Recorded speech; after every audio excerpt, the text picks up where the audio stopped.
गोटे हॉस्पिटल रे एक हेलिकॉप्टर धक्का हेबा फल 4 जनकर मृत्यु घटी। एपरी भयंकर अघटन घटी दक्षिण पश्चिम तुर्की रे। तेबे एही दुर्घटना परे हेलिकॉप्टर टी संपूर्ण रूपे नष्ट हो जाइथिबा बेले हॉस्पिटल बिल्डिंग मध्य क्षतिग्रस्त होइथिबा देखिबाको मिलिथिबा सूचना अनुसार टेक ऑफ समय रे हॉस्पिटल रो चतुर्थ महला रे हेलिकॉप्टर टी अटकी जाइथिला।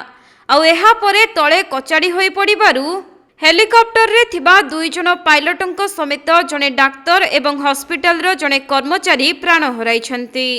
सेपटे हेलिकॉप्टर रो भग्नावशेष तळे बिछाड़ी होई पड़िथिबा देखिबाको मिलिछि। तेबे दुर्घटनार प्रकृत कारण जଣା पड़ी नथिले भी घन कुहुड़ी जोगु एपरि अघटन घटिथिबा कहा जाउछि।